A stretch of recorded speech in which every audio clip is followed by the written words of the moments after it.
اور دماغ کو پختہ کر لیا جائے، اور ہر وہ شخص جو علم سے کسی نہ کسی حوالے سے تعلق رکھتا ہے وہ جانتا ہے کہ تصوف کوئی نو پید مسئلہ نہیں، کوئی جدید ایجاد نہیں، کسی کی ذہن کی یا کسی فکر کی اختراع نہیں، کہ یہ کوئی ایک نئی چیز اسلام کے اندر داخل کر دی گئی ہو، یا چند ذہنوں کا یہ اختراع ہو، یا چند لوگوں کی زبانی چربے کا کوئی حاصل ہو. نہیں، آپ نے جو سوال کیا وہ بڑا بنیادی سوال ہے کہ تصوف کی تعریف اور اس کا مفہوم. تو اس کے لیے ظاہر سی بات ہے مسلمانوں کے لیے سب سے بڑا اولین ماخذ اور کسی بھی شے کو دین کا درجہ دینے کے حوالے سے جو سورس ہے اس کا منتہا اللہ کا کلام اور اس کے نبی مکرم صلی اللہ علیہ وسلم کی سنت ہے. تو اگر ہم قرآن مجید کی طرف آپ کے سوال کو لے جائیں اور تصوف کو دیکھیں، پہلی تو ایک بات سمجھ لیجئے آپ، یہ لفظ تصوف قرآن پاک کے ایک حکم کی ادائیگی کا ہمارے عصر کے اعتبار سے ایک نام ہے.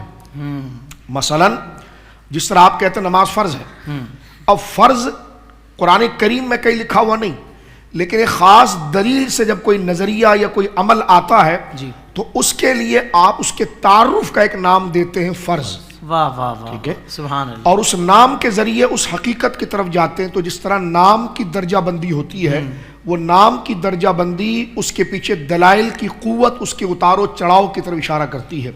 تو تصوف کا نام بولنے میں اور ذکر کرنے اور لکھنے میں ایک بہت بڑی حقیقت کا نام اور ترجمان ہے جس کو اسلام کے اندر اخلاق کہا جاتا ہے. سبحان اللہ. قرآن کریم فرقان حمید نے اس چیز کو ذکر کیا جس طرح نبی پاک صلی اللہ علیہ وسلم کی ذمہ داری، یعنی حضور سید عالم کو جو مبعوث کیا گیا، تو سورہ جمعہ میں اللہ رب العالمین جل وعلا نے اس بات کو ذکر کیا کہ ہم نے نبی مکرم کو اگر بھیجا ہے تو ان کی ذمہ داری کیا ہے. تو قرآن کریم نے 3 ذمہ داریاں ذات کریم علیہ السلام کے بیان کی، یعنی نبی کریم علیہ السلام کی نبوی ذمہ داریوں میں سے 3 ذمہ داری، جس میں پہلی ہے یتلو علیہم آیاتہ ویزکیہم ویعلمہم الکتاب والحکمہ، کہ میرا نبی قرآن کی تلاوت سکھاتا ہے، تلاوت کرتا ہے. یتلو علیہم آیاتہ، تلاوت قرآن پاک کرتا ہے. ویزکیہم، اور ان کا تزکیہ کرتا ہے.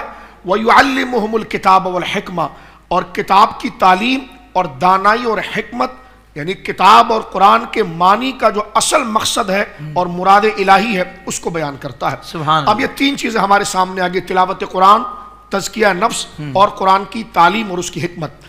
یہ دیکھیے، ایک ہے قرآن پاک کو صحیح انداز میں پڑھنا جس کو ہم علم تجوید کہتے ہیں، اس کے حروف کی ادائیگی، اس کے مخارج کے ساتھ مکمل اس کے پروننسیشن، اس کے تلفظ کے ساتھ، اس کا تعلق ہے تلاوت سے.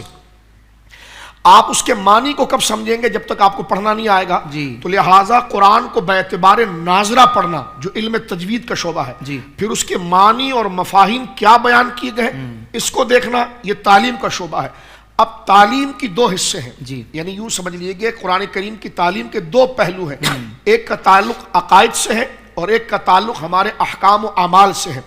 تو جہاں پر قرآن نے یہ ذکر کیا کہ ہمارا نبی قرآن کو پڑھنا بھی سکھا دیتا ہے، اور قرآن میں جو علم ہے تمہارے لیے حلال و حرام اس کی بھی تمیز دیتا ہے، اور وَيُزَكِّيهِمْ، قرآن کے ذریعے ایسے پاکیزہ مینرز اور ایسے پاکیزہ اخلاق تمہیں دیتا ہے جس سے تمہارے نفوس سے ہر وہ برائی ختم ہو جاتی ہے، اور باطنی اخلاق، سچ ہے، اخلاص ہے، امانت ہے، وہ چیز تمہارے اندر پیدا ہو جاتی ہے. تو اس آیت کریمہ کو اگر آپ دیکھیں گے تو اس آیت میں تصوف کہاں پر ہے؟ وَيُزَكِّيهِمْ، یعنی تزکیہ سے مراد حافظ صاحب یہ ہوتا ہے کہ ایسے اخلاق، ایسے عادات جس کے ذریعے سے ہمارے دل سے شک دور ہو جائے اور اللہ کی رضا کے لیے خدا طلبی کا جذبہ جاگے، اللہ رب العالمین کی محبت جاگے، اور ریاکاری، دکھاوا نکل جائے، اور ہر شے اور ہر عبادت، ہر قول اسی کی رضا کے لیے کیا جائے. تو یہ اخلاص،